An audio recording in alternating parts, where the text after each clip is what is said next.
Nei, jeg tror vi har ikke Beat.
Hi, good morning, everyone. Hope you can hear me well. It's fantastic to see all of you here today, where we're going to soon kick off this side event on how can international collaboration help strengthen mental health in Arctic communities. So it's a fantastic venue, I have to say. Hopefully, even more people will come trickling in as they wind their way to this venue. My name is Erlend Aasheim. I work in the Norwegian Directorate of Health, and I'm also chair for the Arctic Human Health Expert Group in the Arctic Council. And my name is still Siv Kvernmo, and I'm a professor emeritus at the university in Tromsø, the Arctic University of Norway. So this side event actually is organized in a collaboration between Arctic Council, the University of Tromsø, the Arctic University in Norway, and the World Health Organization, with Martin here, who will be leading a discussion later. So before we go into the details of the program, you're going to have a more proper welcome, who will be introduced by Siv. Yeah, and we have the pleasure to announce that Runar Balto, who's a member of the governing council of the Sami Parliament in Norway, who will do the first welcome. So the floor is yours, Runar.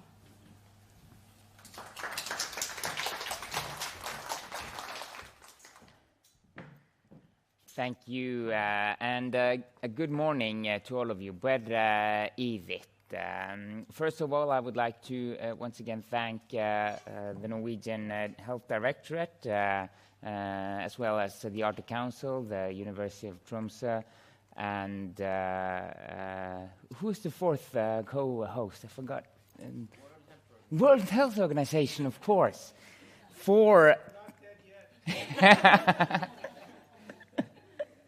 for organizing this side event with very important topics on the agenda. This gathering offers us a valuable opportunity to reflect on how international cooperation can strengthen mental health in Arctic communities and in indigenous communities. I'm very pleased that we got the experience of a very good side event last afternoon, where we got to look at good practices of indigenous health-related projects. We got to see the talking cards that Malina Junge Jørgensen and the Agency of Social Affairs in Greenland used to make families talk about difficult subjects. We got to hear how culturally and linguistically customized treatments can save lives. When Arnhild Zombie from SANGS talked about experiences from Sápmi. And then we got to understand how Chief Gary Harrison and the Chickaloon Village Traditional Council use understanding of their own culture and stories as a tool to make children cope with the consequences of colonialism in their own Jane Da'a school.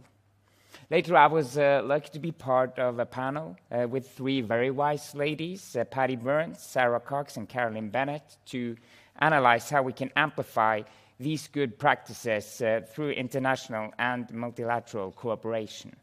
And it is very fitting that we will pick up that discussion here today. We concluded yesterday that mental health is not an isolated issue. It is deeply connected to history, policy, and collaboration, or lack thereof. To strengthen mental health among indigenous peoples in the Arctic, we must address both prevention and mitigation. It is impossible to discuss indigenous mental health without acknowledging the colonial history of the Arctic. Years of repression, assimilation, and marginalization have left deep scars. The wounds of colonialism and assimilation must be treated. This is the mitigation part. Indigenous peoples must have access to culturally appropriate treatment on their own terms. International collaboration can be instrumental in making this happen. For instance, the Sami are one people spanning 4 countries with shared languages and cultural ties across borders. Greater cooperation among the Nordic nations could ensure better health services for all Sami, regardless of which side of the border they live. A concrete example is SANGS that we heard from yesterday, which is located in Norway. We heard yesterday from Arnhild that they are glad to be able to take referrals from Finland and Sweden due to good cooperation agreements with the regions in Finland and Sweden. However, there are still significant obstacles. Current systems and laws prevent healthcare professionals who work in one Nordic country from practicing in the other Nordic country, even when they share a common language and cultural understanding. These bureaucratic walls must be dismantled. It is inefficient and counterproductive to let such barriers limit our ability to provide care in Sápmi. The Sámi Clinic have also expressed a desire to create an indigenous health center that could offer services to Sámi across the Nordic countries, also as well as in all of Norway. Imagine how great this would be. They could pool human resources, which makes perfect sense for a small and dispersed population like ours. However, legal and systematic barriers often stand in the way also for this. Higher education is another area where international collaboration could make a significant impact.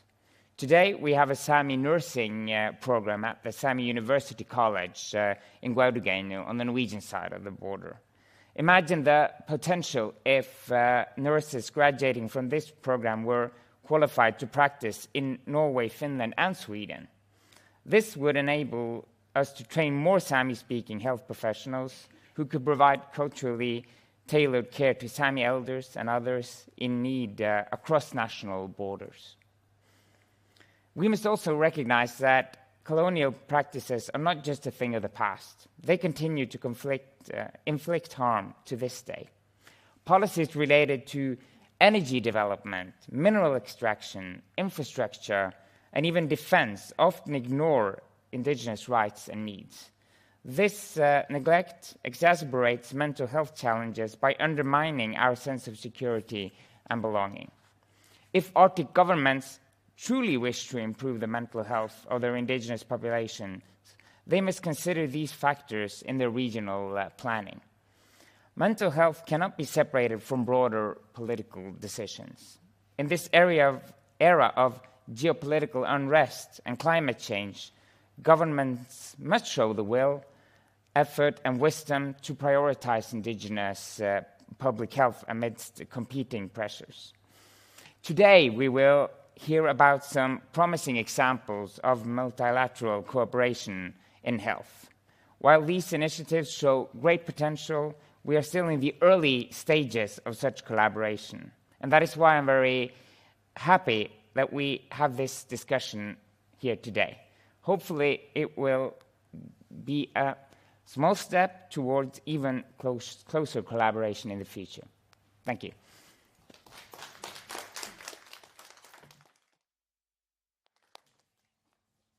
So much, Runar. It's always a pleasure to listen to you. The next speaker will be Inga Nyhammer. We have the pleasure to have you here. So welcome, Inga. The floor is yours.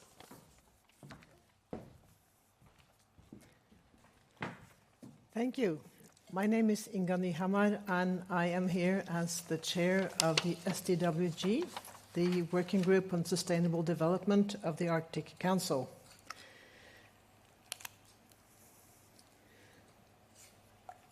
Now, the Arctic Council deals with issues that we have in common here in the Arctic.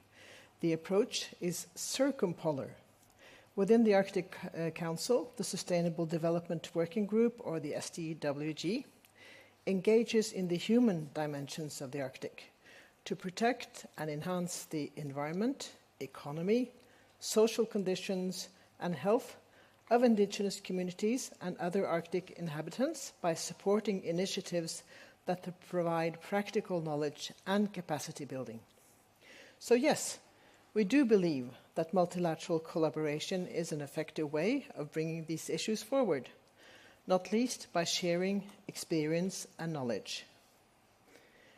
Recurring themes in our discussion on health are, for example, the challenges of language and cultural context with respect to indigenous peoples, but also how to include traditional knowledge as a resource. Another is digital health services, both as an opportunity and a challenge. This is what the Arctic Council is all about, exchanging views and practices, looking for solutions and practical approaches with the combined experience of the whole circumpolar Arctic. Among the current projects of the STWG are Local to Global, a circumpolar collaboration for suicide prevention and mental wellness. Another is the One Arctic, One Health project, which adopts a holistic approach to health, especially climate change linked to ecosystem vulnerabilities and their consequences for animals, plants, and human health. The project seeks to develop self-sustaining networks that can also be mobilized to handle disease outbreaks and natural disasters. Previous projects of the STWG include the lesson learned and impacts of COVID-19 in the Arctic environment, and WASH, WASH, improving health by safe and affordable access to household running water and sewer. The AHEG, the Arctic Human Health Expert Group, at present, has rapidly been gaining traction after its reconstitution a few months ago, and is already preparing several new projects, most recently presenting concept notes on supporting Arctic populations in a loss-oriented perspective caused by bereavement. And 2, harmful alcohol use versus mental and somatic illness in Arctic areas. And 3, a high-level dialogue forum on Indigenous peoples' health. So a whole variety of issues, several of which are quite relevant to the topics you have been discussing yesterday and today. So with that, I can only wish you a very successful seminar in discussing all these circumpolar examples, and I wish you a very good gathering. Thank you very much.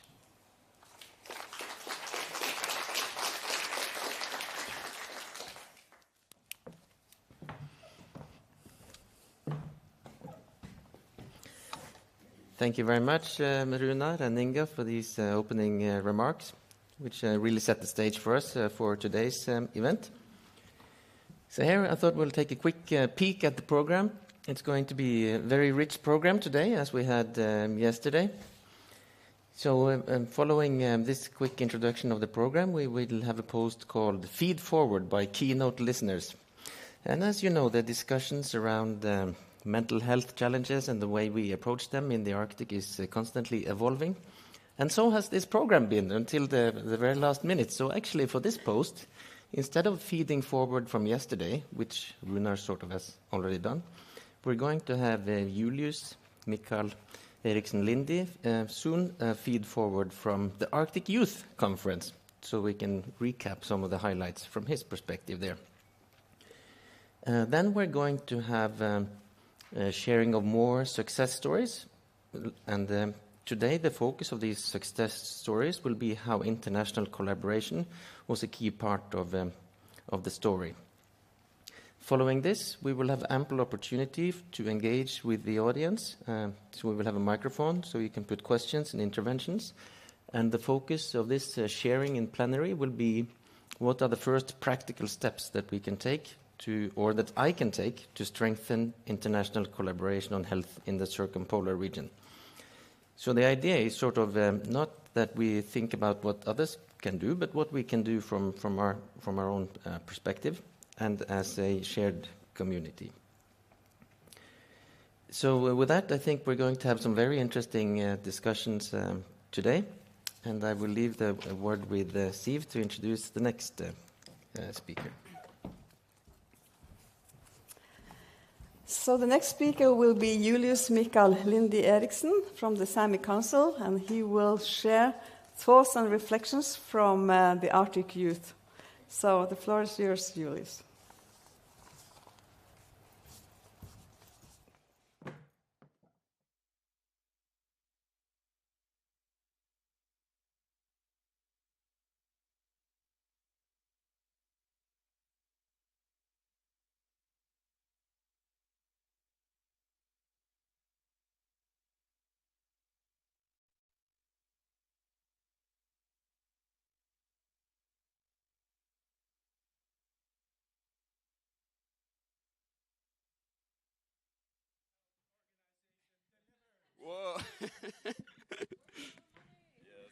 Is this on? Can you hear me? Yeah, great. Yes, so my name is Julius Mikael Eriksen Lindy. I'm a project advisor in the Arctic and Environmental Unit of Sami Council, and and I also can confirm that I'm on the panel.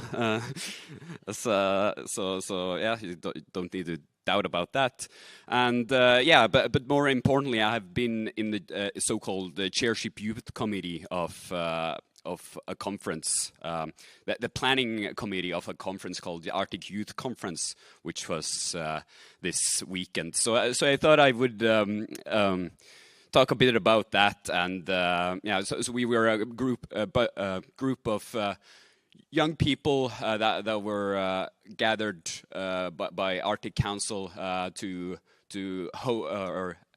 plan a conference for youth by youth. And and how it is relevant to this session is that one of the very major themes of the conference is what was mental well-being. So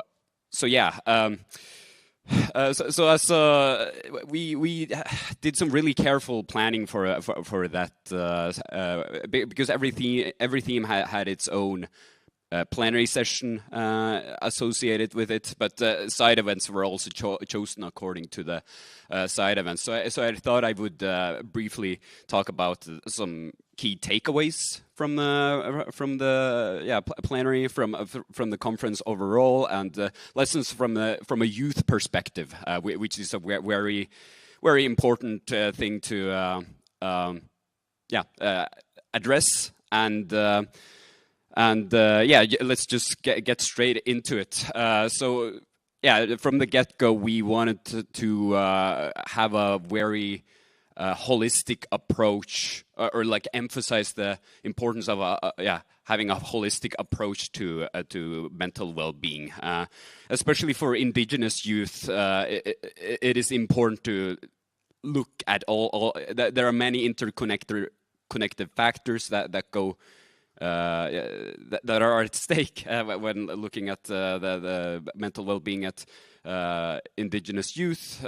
For instance, the well-being of the land, the well-being of animals, and their which goes to serve their livelihoods, and which also affects their social structures that are dependent on these livelihoods, and their ability to practice their indigenous knowledge, for instance. So that was a very big talking point during the plenary, at least, and and when they're able to feel this like they're being grounded in the land, in their lands, then they have then that really enhances their mental well-being also. So it is important to look at the very root, what is causing this the disturbance of my mental well-being, in a sense that it is land encroachment, it is the legacy of maybe not the ongoing acts of colonialism and extractivism, and those really adversely affect the mental well-being of indigenous youth and the youth that depend on their livelihoods, especially. I would also like to point out that during the session we also emphasized some or tried to make the panelists also give some practical tips on how to improve their well-being, and it was really. I mean, we're all human, so we can. There are many simple things we can do to enhance them, and in Norway, for instance, there has been a really good campaign lately that one of the youth county council members said it was the ABC model. You know, that you have to act, belong, and commit. Like, that you, when you do these things, when you feel like you belong somewhere, when you feel like you are committed to doing something and acting on it, then you sort of have that really helps you in many ways, for instance, and in Norway, it is. It's also worth mentioning, or I think this applies to many places in the Nordics, as one of the panelists said, that the youth are at the mercy of the services that the counties and municipalities provide. So it is not only important to have mental health services and other emergency services and such that help directly. It is also important to have meeting spaces for youth. It is important that the municipalities take the youth seriously, and that they go out of their way to include them in forming these meeting spaces, so that they feel like they have an ownership over it, and so that they feel like that there is a space where they can socialize, belong somewhere, and as well as give them opportunities within. More easily convey opportunities to them that apply to them. So I think that's a very relevant thing in the Nordics, at least, and I think it also might apply, might be a good lesson to take home from to the over the Pacific for the Arctic states there. And I'll also leave with this, that a very big overarching theme of this entire thing is in the conference in general was climate change. So we foresaw early on that it would be redundant to include climate change as a theme, because it affects everything. Like every theme touched upon it in some way, and that especially applies to mental well-being. I'll leave with this. The conference was a huge success. I hope the youth learned much from it, and from what I've gathered, it was really valuable, and it meant so much for them to learn, get some insights from every youth, or maybe not every youth present in the Arctic, but youth from all over the Arctic, rather. So, I'll leave it at that, and Kiitos, thank you.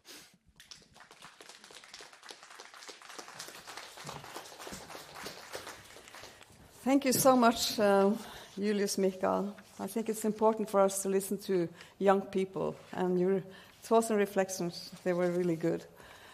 Yeah, we are heading forward, and the next part of the program is success stories.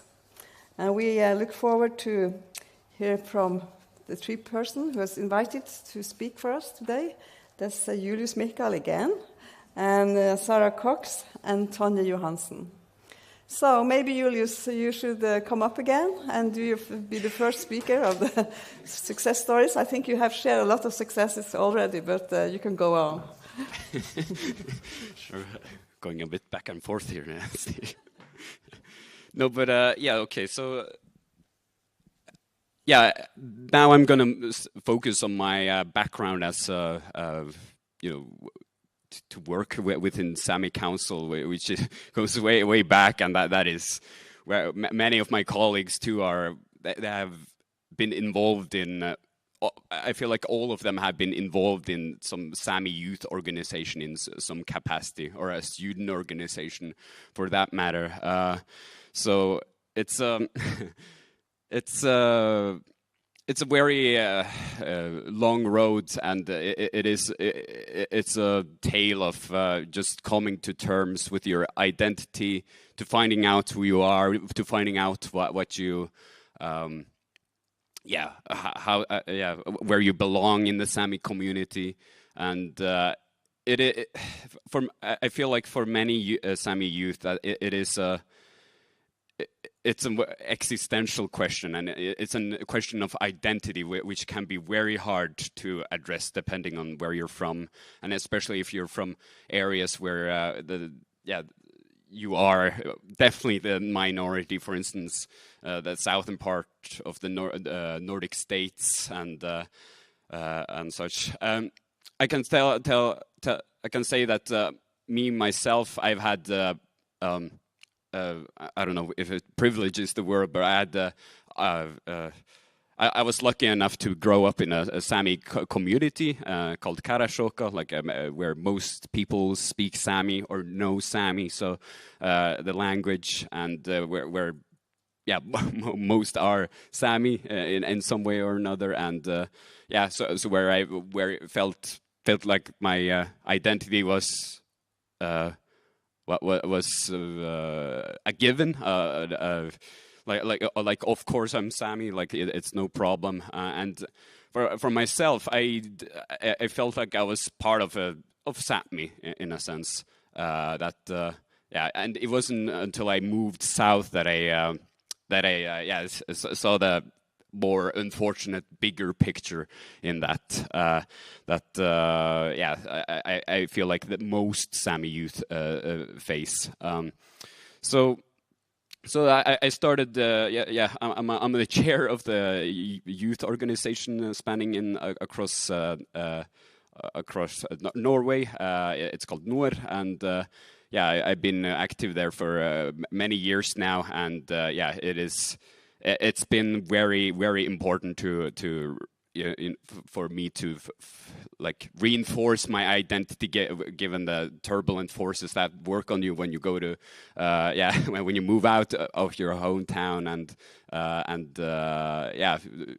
when you're studying in university and you're focusing on other things, but what I can say is that Sami youth are very dependent on their on the cross-border cooperation. That they have to feel like that the larger society to them isn't just Norway, or that the Norwegian people are sort of like that they're Norwegians in reality as a bigger. They have to feel like they're in Sápmi in a sense. So what I've found out during my many years in this youth organization, that our mission was to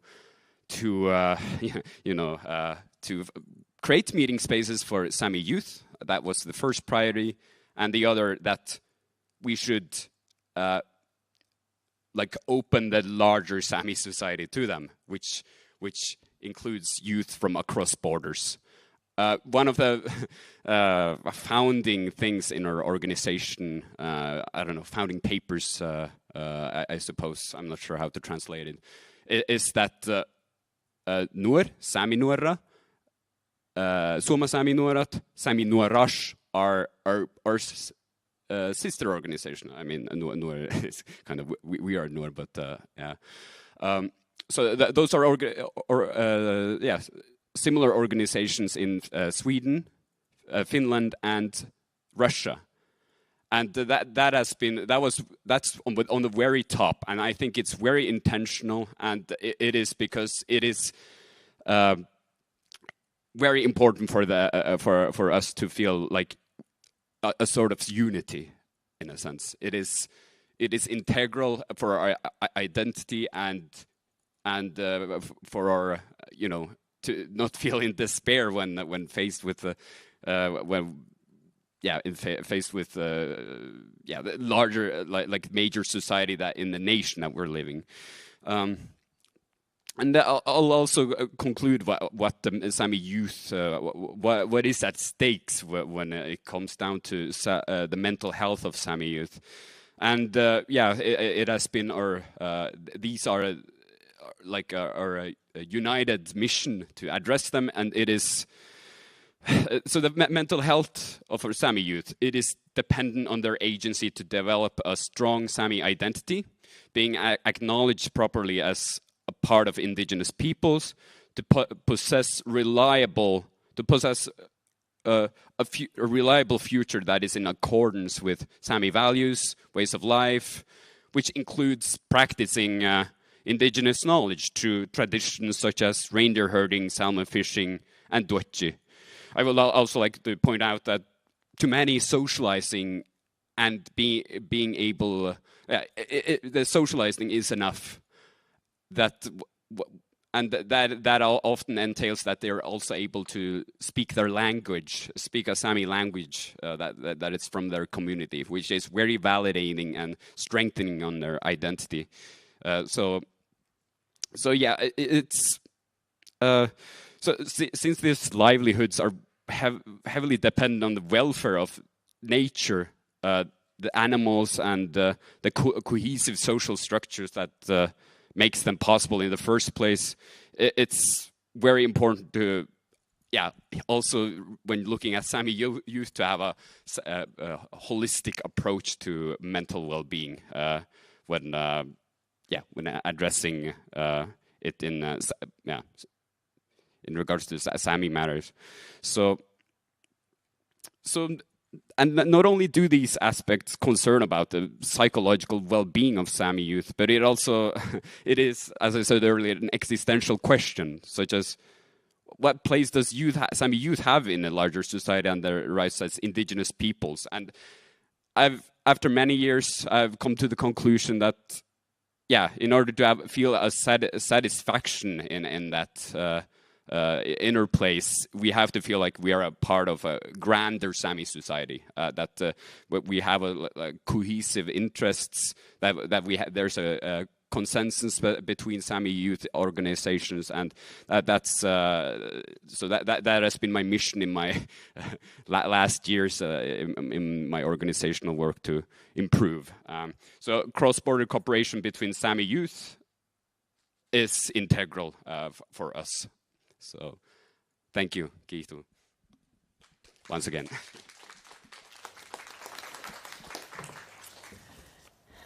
Thank you, Julius Mikael. There was a lot of reflections and thoughts when you were speaking, so I think we will keep them with us during this event. The next speaker is Sarah Cox, who is the Director of Circumpolar Affairs, Northern Affairs in Canada. The floor is yours, Sarah.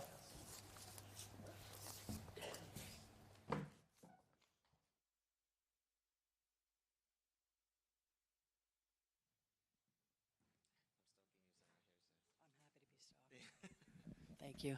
Good morning. Can you hear me? Yes? Yeah. We all do that. It's a reflex with microphones. So for this purpose, my title will actually be Head of Delegation for Canada to the Sustainable Development Working Group of the Arctic Council, because I'm going to talk about the story of Project Creates. I will tell you what that acronym is once. I will not tell you again, but I stumble on it. It's Circumpolar Resilience, Engagement, and Action Through Story. So we will refer to it as Creates. And it started in 2018, but before that, I would say there was about 10 years of research, workshops, work at the Sustainable Development Working Group, the SDWG, on mental well-being. A lot of research across borders, all member states, huge amount of endorsement and encouragement and buy-in, obviously, at the SDWG.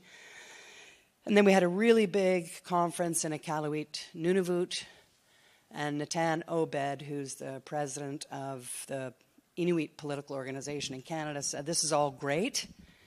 Where's community? Where is community in all of this?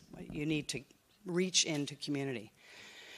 And that was a great, great thing for us to hear. And Project Creates was born in 2018 with the magnificent lead of Alison Crawford sitting over there. And what is Creates? It's digital storytelling by youth, by Indigenous youth predominantly. And in the Arctic Council, we have 8 member states and 6 permanent participant Indigenous organizations at the table. So when Alison brought us this wonderful project, we reached out to permanent participants to say, we need your youth. You know, who wants to participate in workshops, in Creates workshops?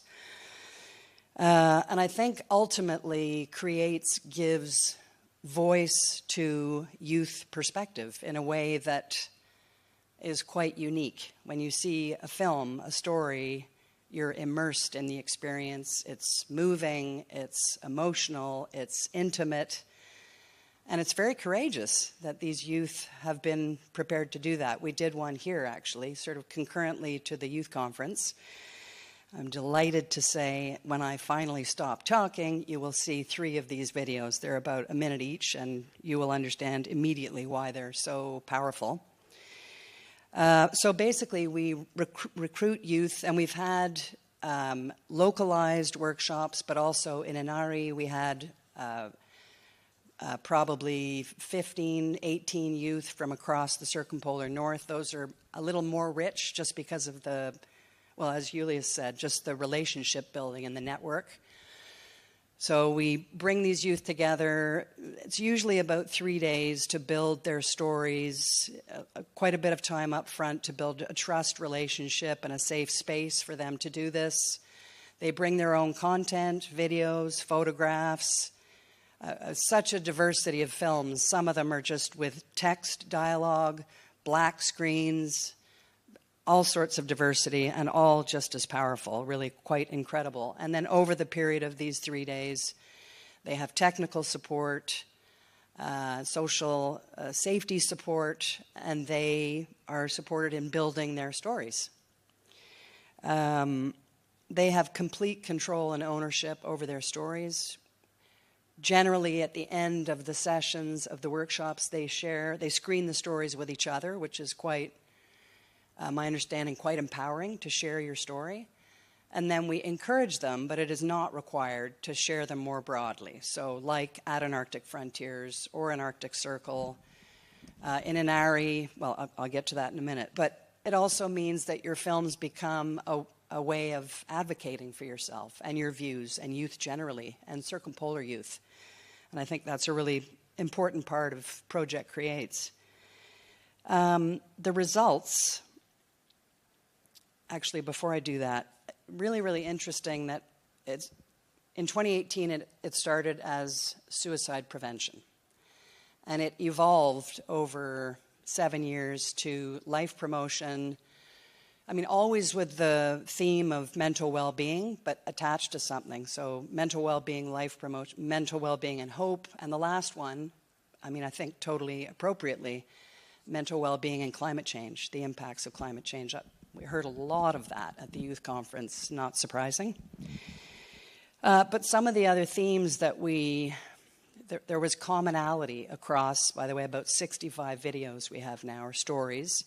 But some of the common themes were pretty clear in terms of importance of the land, colonization, indigenous languages, family, culture, threat to indigenous lifestyles, music, and most recently climate change. So a lot of commonality and also a lot of themes. So the results of Creates, I would say, as I said, 65 plus stories on projectcreates.com. Please visit projectcreates.com. And it's broken up by country. It's really, really a lovely website. We've had probably 7 workshops circumpolarly. I think one of the unintended but obvious impacts of the workshops are building networks between youth, feeling, this is what I've heard, some of the feedback, maybe a bit less isolation in your community, despite the fact that you have tight communities, less isolation in your communities when you connect with people across, other youth across the circumpolar north with similar perspectives, and I think that was very valuable. 2 quick mentions, I'm almost out of time, 2 quick mentions in terms of action and advocacy. Alison presented Creates at the most recent COP, which is pretty broad viewership. And the workshop we had in Inari, the feedback and the themes from those videos is really what set the SDWG on its next mental well-being project, which is called Local to Global. So all of that fed in and built what we needed to do Local to Global, which we're still doing, including Creates. I have 3 stories for you by Mariah Ercaloo, Isaac partridge, and Echinacea partridge, all Canadian in this instance. I'm not going to introduce them because the videos do that way more eloquently than I can, so please enjoy the videos. I was 22 years old when I went on my first ptarmigan hunting trip with my friends Knut, Evan, and Jonne. Bundled up in the warmest traditional clothes, we set off to the mountains north of Kautokeino. It was a men's trip, my first time experiencing one. The brisk air, the glistening snow on the tundra, the brilliant Aksunit, northern lights, mesmerized me. We stayed in a lavu, our traditional tent, and cooked food over a fire. We ice fished Arctic char and I shot 3 ptarmigan. I felt a strong connection to my grandfather, whose family name was Echigik, ptarmigan, mistranslated as partridge by missionaries naming our ancestors. My grandfather was born in a tent on the land in Tulaluk. He was sent to a tuberculosis sanatorium when he was 3 from Kuujjuaq. I was lucky enough to know him, but he never took me out on the land. He never told me about the land. Tuberculosis had disabled him, and he had lost many of his traditions. He never passed Inuktitut down to my mother, and my mother did not pass it down to me. He had learned shame at the tuberculosis sanatorium and at residential school. Being out on the land was one of the most special experiences of my life. It connected me to my Tatatsak, my grandfather. It connected me to our family history and our culture. I wonder if I will get to experience that again.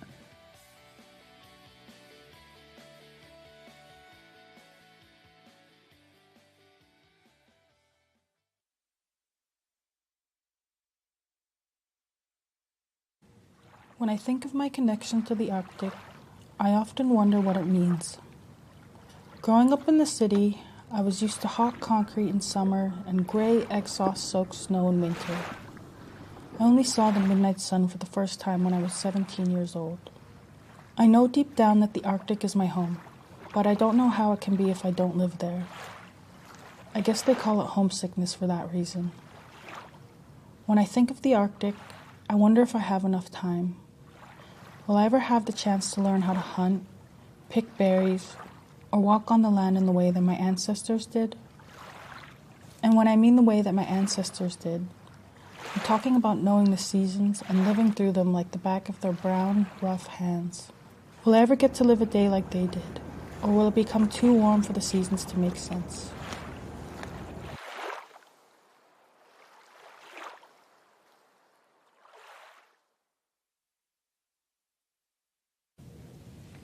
This is a story about finding ways to connect between countries, more specifically Greenland and Canada. Scratch that. Let's start this story this way. Inuit Nunangat. That's better. Okausi Sanniwalo. Inuit homelands across the Arctic bridged together between ice, or at least this is how it used to be. Inuit knew the way, like it was ingrained on the back of their hand, all the crevices and topography, where the usual ice leads are, knowledge passed down from generations. Distance. I reflect on the stories my grandparents shared about long travels on the ice, the obstacles they faced, and more importantly, how they overcame it together. They often traveled to Greenland when they were around the age I am now. My experience was different. Galaslit Nunat felt very far because of the distance. The ice bridge that I grew up learning about from my grandparents is not there anymore. The annual gathering doesn't exist anymore. Years later, I created my own bridge. My time in East Greenland and Ittoqqortoormiit changed that perspective completely. We are so much more alike than different. I felt an initial hesitation to speak Inuktitut, but when I said some words, it naturally turned into a full conversation. Language is shaped by the land is shaped by language. A new bridge emerges. Within Inuit Nunangat as my world, I become the bridge for my grandparents. A new bridge from ice to language.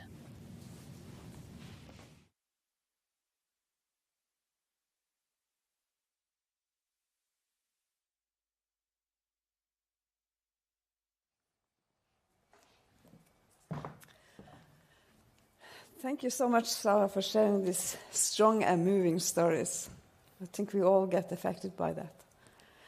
The next speaker will be Tonje Johansen. She's also from the Sami Council.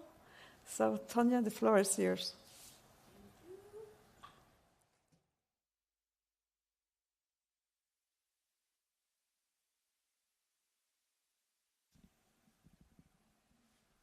Hello. Oh, there it is. Let's see if I can. Okay, I'm just doing a moving of a computer. I just wanted to say, since we watched the films from the youth, when I was a student and a youth, today I would like to call myself a senior youth. But when I was a youth, actually me and Julius first met when we both were students in Trondheim. And I just want to say that what he talks about, having these youth organizations and a community with other Sami youth, is really important. Everything Julius said really reckoned with me.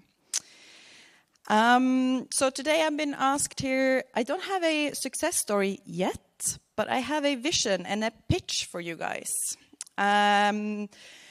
You are actually also the last audience I'm going to do this pitch to. And I'm not the only one who has pitched this vision. I know Runar has pitched it, Martin from WHO has pitched it.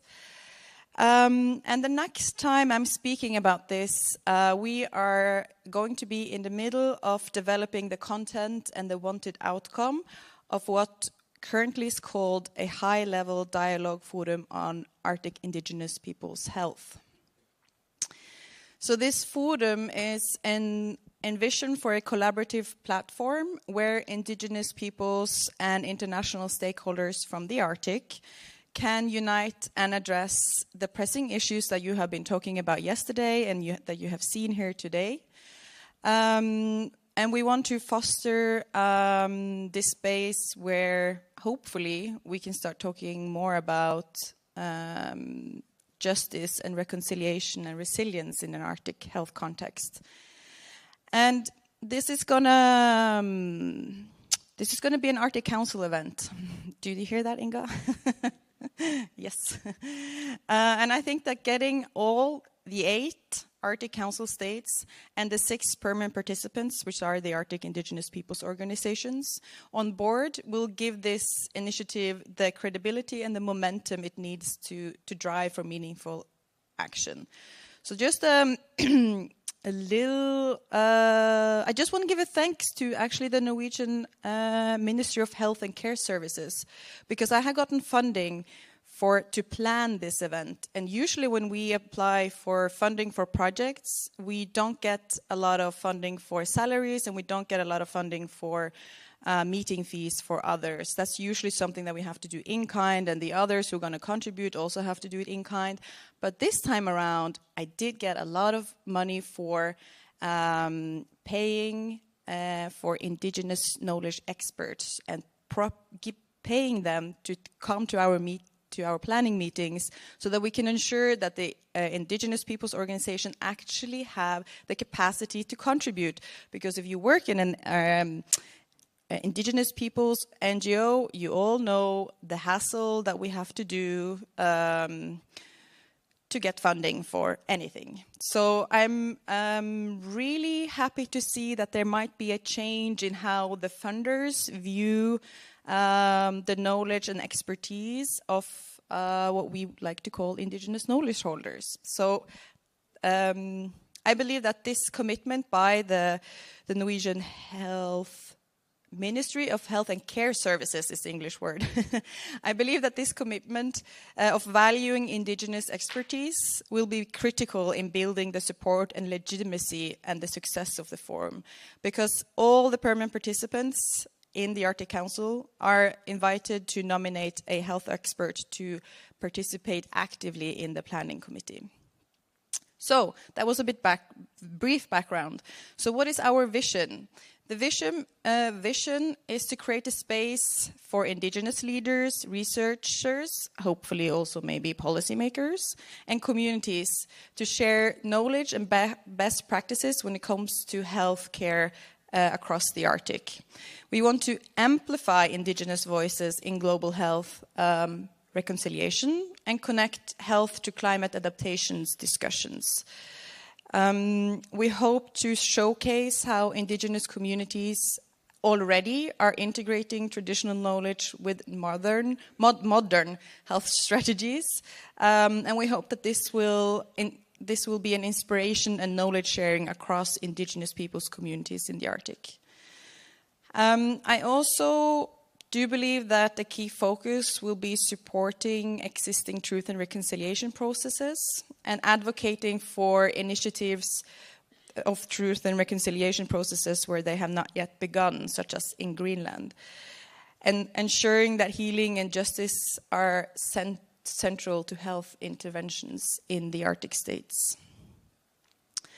But we are not it's not going to be, or this is not a groundbreaking forum, because there has already been a lot of really good indigenous-led successes in the Arctic, so we want to build on this. And as Sarah Cox already mentioned, we have had some good success stories in STVG, so I won't mention them again. But I want to highlight one of our members of the planning committee, Arnarak Patricia Block from Greenland. She has been instrumental in promoting culturally relevant suicide prevention strategies in Greenland. She has traveled extensively across her country and conducting courses in her native language and trained over 500 individuals to identify and prevent suicide. I do think that we all have something valuable to learn from her. And also, for instance, in Alaska, we know that there are several indigenous peoples' communities that have developed trauma-informed care models that incorporate traditional healing practices and creating a more holistic approach to mental health. And in Sápmi, as you already have been discussing, we have built strong Sami health institutions, such as SANKS, the Sami Norwegian National Advisory Unit on Mental Health and Substance Abuse. I think maybe that's the English word, but yeah. We have the Sami Klinikka, which is a Sami health clinic that have both the mental health and the physical health with Sami health experts. We have the Sami Center for Health Research here in Tromsø. So we have a lot of good success stories where Sami researchers have built these institutions from the ground.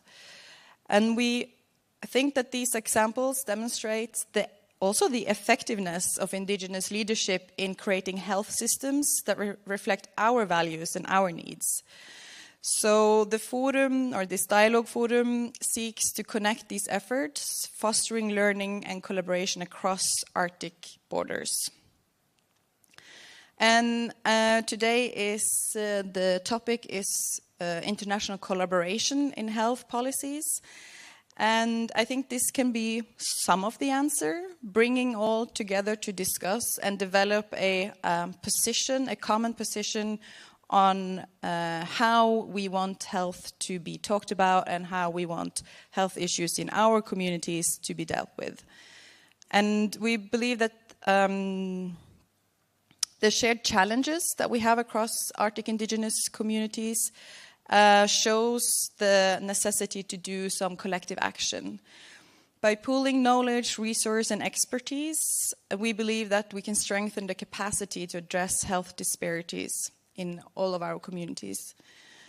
We also strongly believe that international collaboration amplifies indigenous voices, ensuring that we shape policies and programs designed to support us.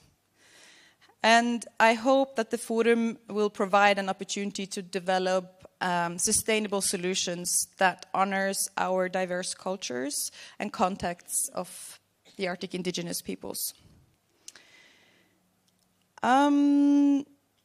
So with the funding secured, at least for the planning phase, and we have the nominations from the permanent participants underway, the high-level dialogue forum is poised to launch as a transformative initiative for Arctic indigenous peoples' health collaboration. I hope that this will be an opportunity to unite the leaders, communities, and experts to address these challenges that we share. I'm almost done. And I think that this high-level dialogue forum will represent more than just a response to health challenges, that it will also inspire and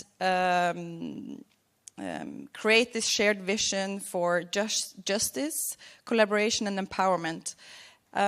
We do believe in the Sami Council that together we can build on the strength of indigenous-led initiatives.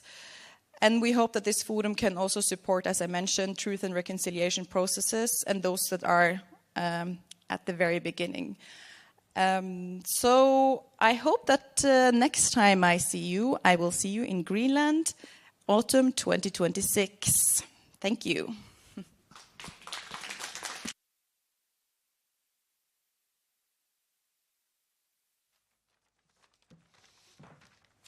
Thank you, Tanja.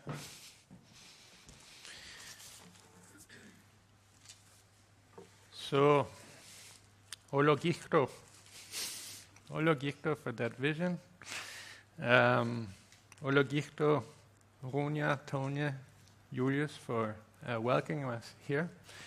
My name is Martin Kreva-Kraus. I work for a small NGO based in Geneva, The Who, ? You may have heard of it. And all jokes aside, I'm very grateful to be here today in your presence. I would also like to extend my gratitude to the Ministry of Foreign Affairs and the Ministry of Health for having invited me here today and made it possible for me to be here. So in this next session, we're going to be looking at, and now I need the clicker. You want to click for me, Alan? We're going to be looking at some very humble, practical steps that each of us can take in order to move this agenda forward. And the idea actually came from Siu, our co-organizer here, who said, I go to many of these international events, and then we have these great conversations, and then what happens after that? We all go home, and our everyday life kicks in. We get so busy, and things sometimes evaporate along the way.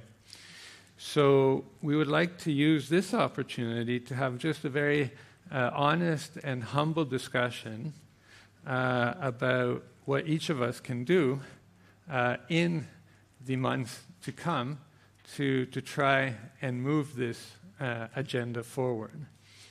And I realize some of you might be thinking, well, there's not that many people in the room today.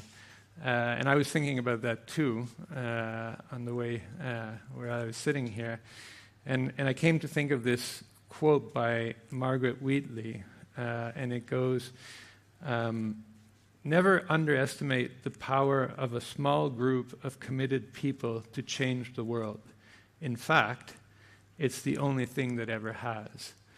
And I think that those of you who have worked with community building and change making can relate to the fact that it so often it starts with one passionate person, a group of passionate people who join forces and try to make a difference. So with that, there's an invitation to all of us to reflect on this question of what are some first practical steps that I can take to strengthen international collaboration on health in the circumpolar region. And there's two ways of sharing. When we designed this, we were envisaging a massive audience full of people where it would be hard to give everyone the opportunity to speak. Therefore, we thought, okay, let's do a Slido such that people can contribute in Slido. And then let's also give people the opportunity, to the extent that we can, to speak with the mic. I think, given the numbers we have here today, everyone could have the opportunity to speak with the mic, but please feel free to also contribute through the Slido. We'll come back to the Slido in a minute.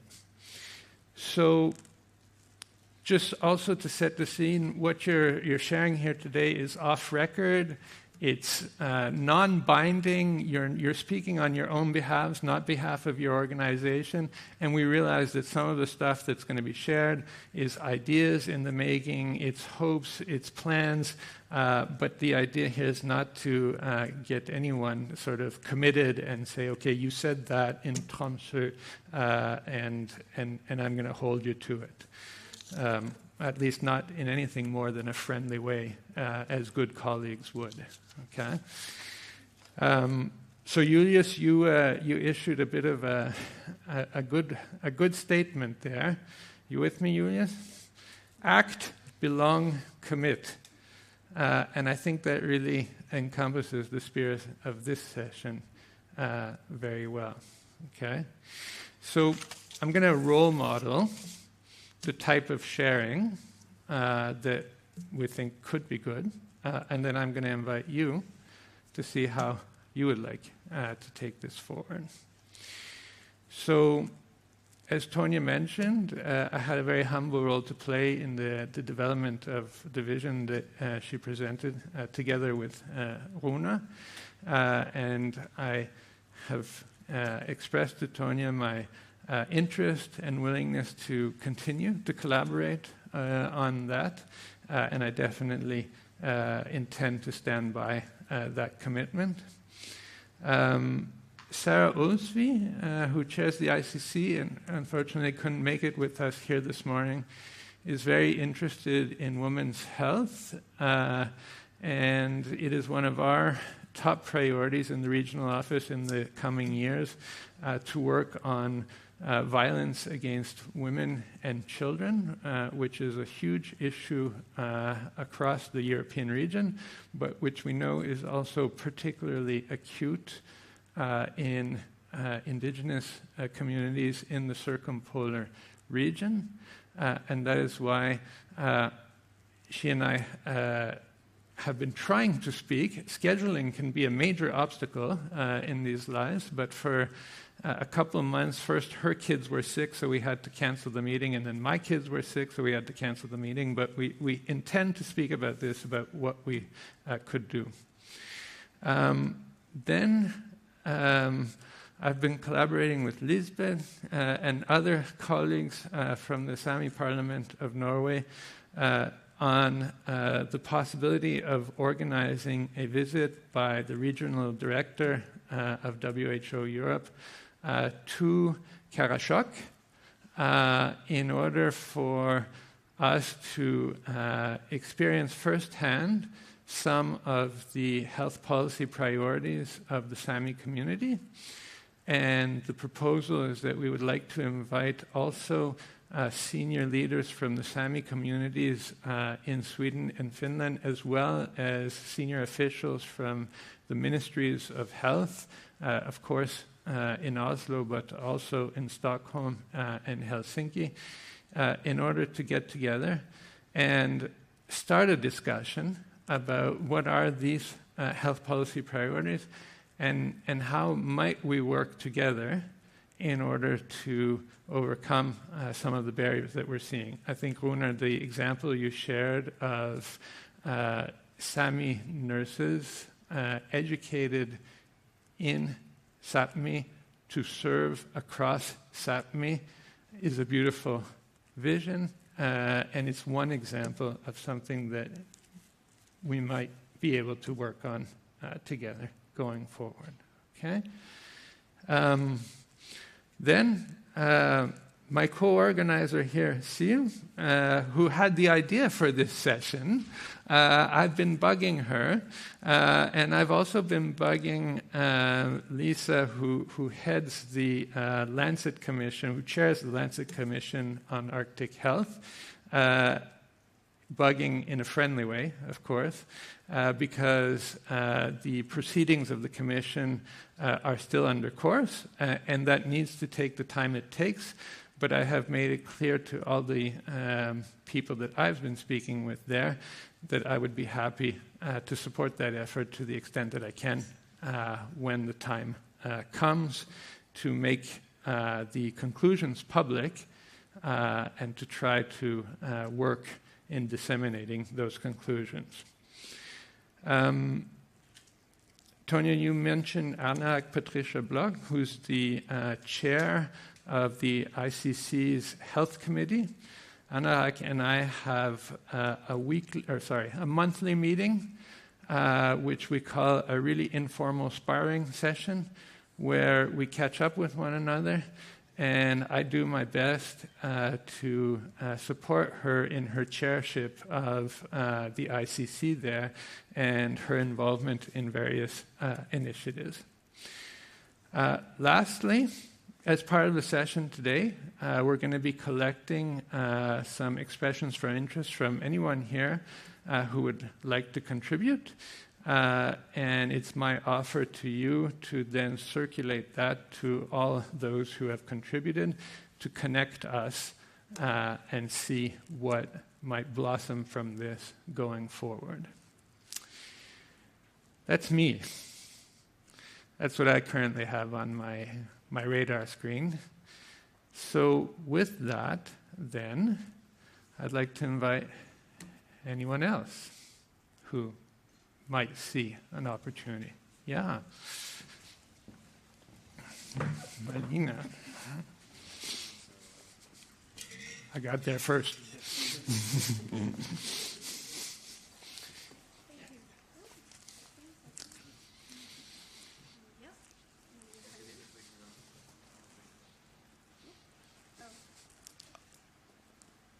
I think it's on now. Yeah. Hi, my name is Melina. I'm from Greenland.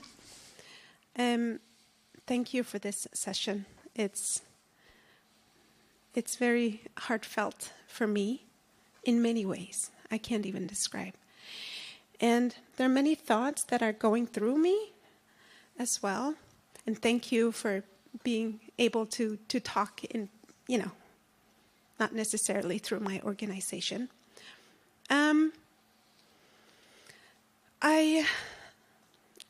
How do I even start? Okay, so there's this issue of brain drain, at least in Greenland. And it's a huge issue because we need everyone when it comes to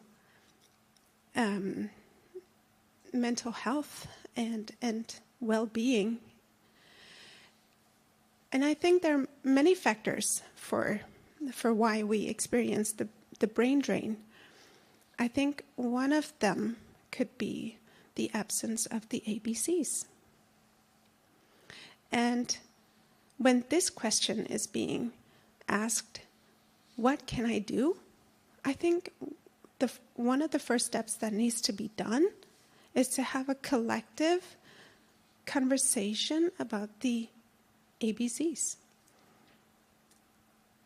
Because how can we reverse that brain drain? How can we make sure that people, the indigenous peoples, stay at home? And I can say from a personal perspective, I was one of them. I left Greenland for educational purposes for many, many years. And I had this, what's it called? I had this thought, or I heard about the bad quality in the daycare systems or the healthcare sector that wasn't, reliable. And I didn't plan to go back home. But I have now. I am contributing to my community. I am being aware of the importance of the cultural enrichment and identity, and I give that forward to my children as well. So what can I do? Is first and foremost, I think we need to somehow have focus on that to reverse the brain drain. Thank you. Thank you, Melina, for sharing. So I'm going to invite you to think a little bit more about what you can do. And I'm not going to put you on the spot. I'm going to open up for you, but we can come back to you. So Greenland has a chairship of an Arctic Council coming up. Are there opportunities there to hold, I don't know, a session at some event or something like that, or to explore opportunities for a focus on ABC, to look into the forum? How can we bring ABC to the fore? We need to carry this forward. No one else is going to do it for us. So, don't answer that now.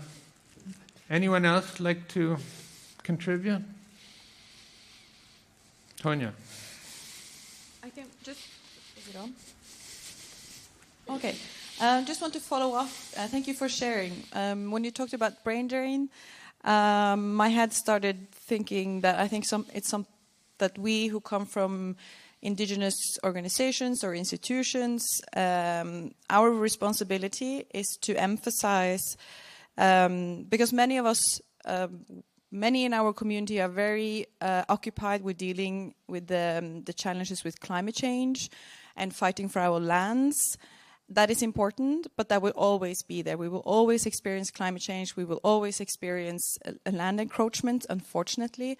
But to do that, we need to have healthy societies. We need to have healthy communities where everyone can contribute, where we don't have the brain drain, where our people stay in our communities and become resources instead of just being in survival mode. So I think that is a reminder for all of us who are in a position who works in indigenous-led organizations, that yes, climate change and fighting land encroachment is important, but we also need to connect health policies to climate change. And through that, I do believe that we can create stronger and more resilient communities.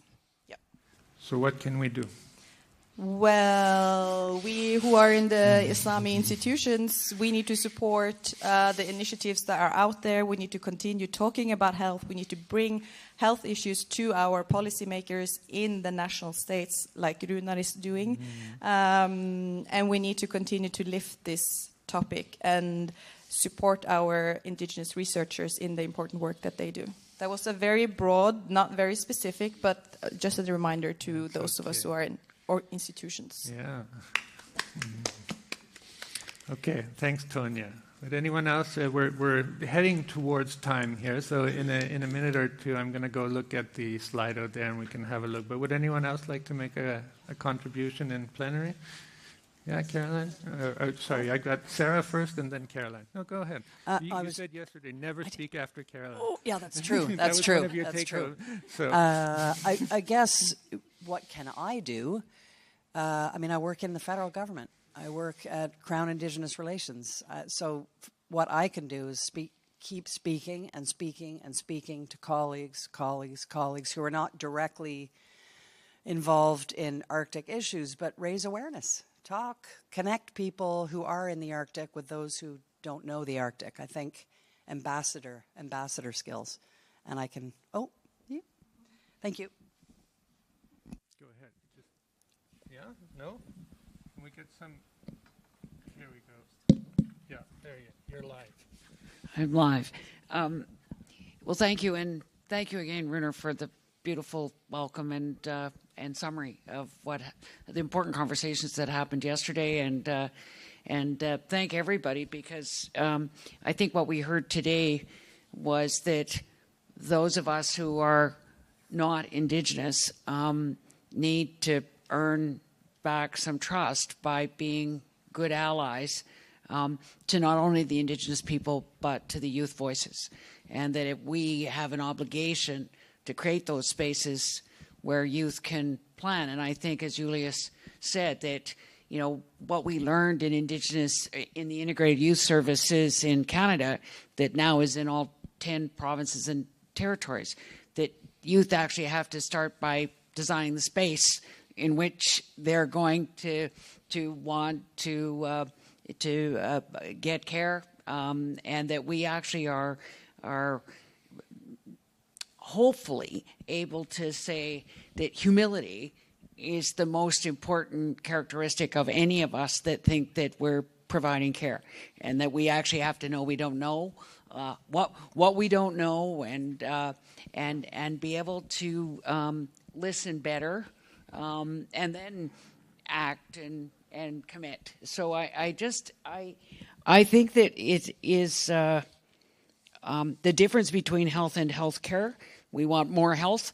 And that means all the things Julia's talked about, feeling comfortable on the land, being able to speak your language, with that secure personal cultural identity. And I think that we have got to be better at speaking about the tough effects of colonization, the effect of trauma, both physical, sexual, and psychic trauma of being ashamed, and be able to see the kind of pride that we've seen from the youth. And I must say that the films were fantastic. The idea that the men's trip moves from shame to pride, that the homesickness is really about a secure personal cultural identity that is one's resilience, and I just love the idea that without the ice bridge, that spending time in Greenland is now language, and that it is, you're not alone, and that these nations of the Nunat or the Sami, that they have a right to share wise and promising practices together. And I'm thrilled to hear about the high-level forum and Sarah's approach to women's health coming together as well. And what can I do? Well, I think, okay, I'll start with that. Who's the I here? So I promised the Premier of Greenland and the students from Avalac that I would put them together with the Inuit Youth Council in Canada and NS in Ottawa, and the new, hopefully, with Natan and the Inuit Nunangat University, and that we can maybe get them with Project Creates and be able to see how do we at least make those two linkages between Inuit youth in Canada and Greenland, and then how do we build that out to what I think I understand was happening at the Youth Council here, that people want the Arctic Council to have a more permanent approach to listening to youth in the circumpolar region. Mm. As you were speaking, I saw Sarah sitting in back of you, I was thinking maybe we could organize a screening of a few of these videos in Copenhagen at the embassy in the context of the Kingdom of Denmark's chairship, for example. I can do that. So I think we have time for 2 more interventions. I know you have to go. You're in a rush. You were first, but you can also close. You can get the final word. How's that? Okay, so... Yeah, exactly. Yeah, so I'll give it to. Hi, Patty Bruns. I'm the Secretary General for the Arctic Mayors Forum. I'm going to be really, really quick, not because we're all 10 o'clock is approaching quickly. There are a few things I can do, and I just want to say, first of all, thank you so much for all the leadership that you guys are showing and sharing. I can continue to advocate for mentorships and continue to fight for long-term stable funding for the Arctic Mayors Forum so that we can continue to expand our mentorship program to provide young people from the Arctic with mentors who have been working in the field for a very, very long time. I can also continue to work on collaboration across multi-level layers of governance. So that means working with Sarah, working with the Arctic Council, and really challenging the Arctic Council to commit to actually speaking with communities when they say they're engaging with communities. So who is that voice? How can we do it? How can we do it better? And really facilitating those discussions, not only with nations, not only with working groups, but also with our Indigenous peoples organizations. So those are just 2 of the things that I think I can do. They sound small, but they're quite big. But it really, really all comes down to creating compassionate, open, collaborative spaces with the people who are dedicated, not just professionally, but personally and passionately to the health and well-being of Arctic residents. Thanks a lot, Patty. And actually, you reminded me that you and I have a commitment to each other to speak about how we might organize some programming on health and well-being for the Mayor's Forum. Okay, I'm going to... do you want to speak now as part of this, or do you want to save it to the closing statements? So, you say thanks for now. So, if we could get the Slido up, we'll just have a quick look at what was there. Where did Beyond Borders come from? Is that because my computer is gone to sleep on us?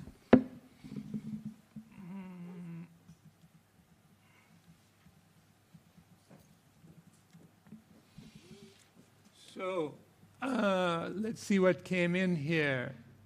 We can establish a Pan-Arctic Youth Network within the Arctic Council, which is analogous to the Permanent Participant Youth Network. Make Project Creates video more accessible and shared across social media. We can engage more with local people and communities in the Arctic, including indigenous peoples, to strengthen health on their terms. Erlend, Norwegian director. All right, Erlend, thanks for that. Take opportunities to strengthen awareness through conversation on topics impacting mental health and cross-national research collaboration on mental health in partnership with indigenous peoples. Great. Thank you very much for all of this. Melina, do you want to leave some final action-oriented words, or you're good? Okay, thanks. So then with that, I think we're going to move towards the conclusion. I'm just going to put up another Slido poll, and now we can go back to the slides, please, where you have an opportunity just to enter your name and your email address if you wish to be part of an ongoing conversation along these lines. And just to signal that we will mail the entire list out to everyone. So only share your address here if you are comfortable with that being shared. Okay? So you can do that now, and while that is happening, we will proceed with the conclusion. Yeah? And really, we have some very brief concluding remarks. Sue, Erlend, would you like to get us started?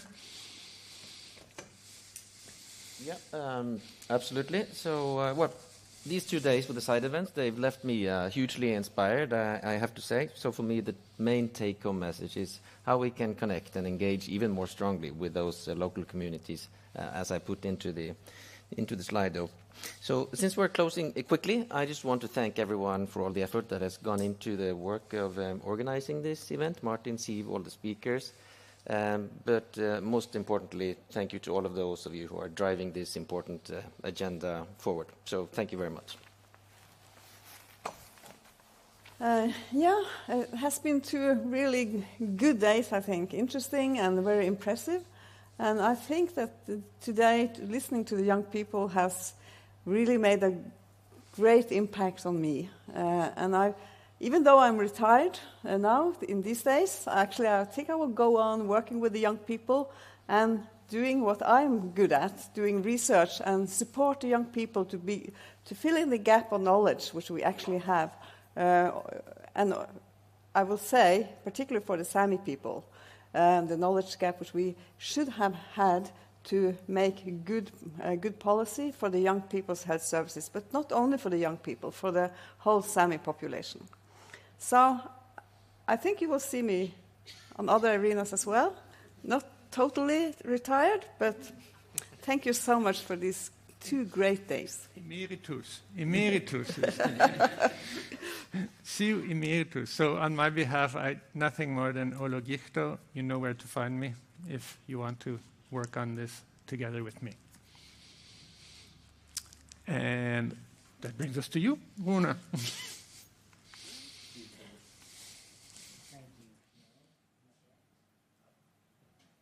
It's on? Yeah.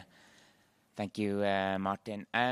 I would like to say that I'm very happy that the high-level dialogue forum is going to happen in Greenland next year, and also I'd like to thank Tonja and the Sami Council for truly taking the vision and making it happen. And I think that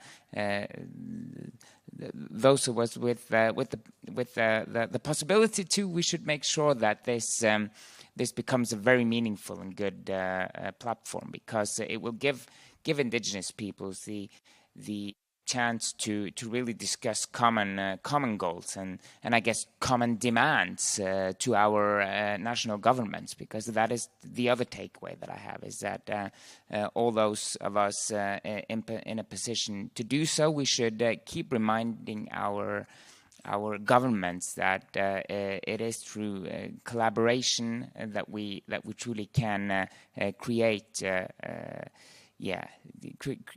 create change, and I think and I think that we have touched upon a lot of important issues these couple of days, and I think that we could probably keep speaking a week, because there are several other important topics that we could have touched upon as well.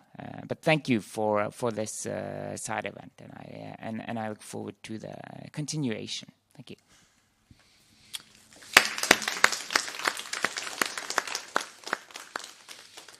And that's it, dear colleagues. Thank you very much. Thanks for coming.